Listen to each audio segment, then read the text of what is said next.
Asal-usul bahasa Melayu. Bahasa Melayu telah ada sejak abad ke-7 Masehi, digunakan sebagai lingua franca di seluruh wilayah Asia Tenggara. Pada masa Kerajaan Sriwijaya, bahasa ini berfungsi sebagai bahasa kebudayaan dan komunikasi antar suku.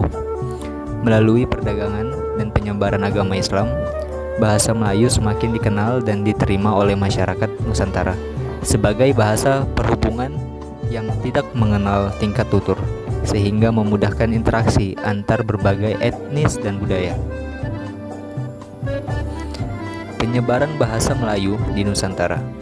Bahasa Melayu menyebar ke pelosok Nusantara bersamaan dengan perkembangan perdagangan dan penyebaran Islam. Bahasa ini menjadi alat komunikasi utama di pelabuhan-pelabuhan besar yang memperkuat rasa persaudaraan antar suku bangsa.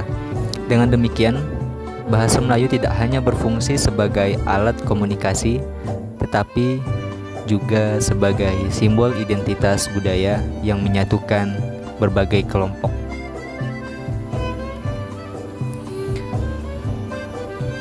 Peran perdagangan dalam perkembangan bahasa Melayu. Perdagangan memainkan peran penting dalam memperkuat posisi bahasa Melayu. Melalui interaksi dengan pedagang dari berbagai negara, banyak kosakata baru yang diserap ke dalam bahasa ini. Selain itu, keberadaan pelabuhan-pelabuhan strategis memungkinkan bahasa Melayu berkembang sebagai bahasa perdagangan yang digunakan oleh berbagai suku dan bangsa. Pengaruh kerajaan-kerajaan Melayu. Kerajaan-kerajaan seperti Sriwijaya dan Malaka berkontribusi besar terhadap perkembangan bahasa Melayu. Mereka tidak hanya menyebarkan agama Islam, tetapi juga mempromosikan penggunaan bahasa ini dalam administrasi dan sastra. Hal ini menjadikan bahasa Melayu sebagai alat diplomasi dan komunikasi resmi di antara kekuatan-kekuatan kolonial yang datang. Proses transformasi. Masa penjajahan dan pengaruhnya. Selama masa penjajahan, bahasa Melayu mengalami bahasa perubahan akibat pengaruh bahasa Belanda, Inggris, dan Portugis. Penjajahan membawa masuk kosakata baru serta mempengaruhi struktur bahasa yang ada saat itu. Sumpah Pemuda 1928. Sumpah Pemuda pada 28 Oktober 1928 menandai momen penting dalam sejarah bahasa Indonesia. Dalam ikrar tersebut, para pemuda sepakat untuk mengangkat bahasa Melayu menjadi bahasa Indonesia sebagai simbol persatuan bangsa. Kongres Bahasa Indonesia. Kongres Bahasa Indonesia II pada tahun 1954 memperkuat posisi bahasa Indonesia sebagai bahasa nasional. Dalam kongres ini ditetapkan bahwa bahasa Indonesia berasal dari bahasa Melayu, menegaskan identitasnya sebagai bahasa persatuan. Peran-peran tokoh bahasa. Tokoh-tokoh seperti Muhammad Yamin dan Sultan Syahrir berperan penting dalam mempromosikan penggunaan bahasa Indonesia sebagai identitas nasional. Mereka berkontribusi pada pengembangan tata bahasa dan kosakata yang lebih baku. Perkembangan bahasa Indonesia. Ejaan van Ophuijsen.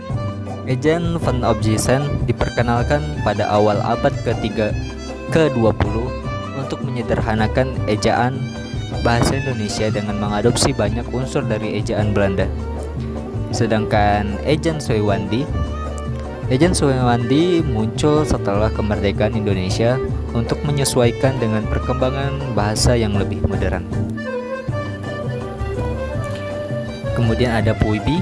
Puibi adalah pedoman resmi yang digunakan saat ini untuk menstandarisasi ejaan dalam bahasa Indonesia, menggantikan EYD. EYD, apa itu EYD? EYD adalah ejaan yang disempurnakan. Diperkenalkan pada tahun 1972 untuk menyempurnakan sistem ejaan sebelumnya dan menciptakan keseragaman dalam penulisan.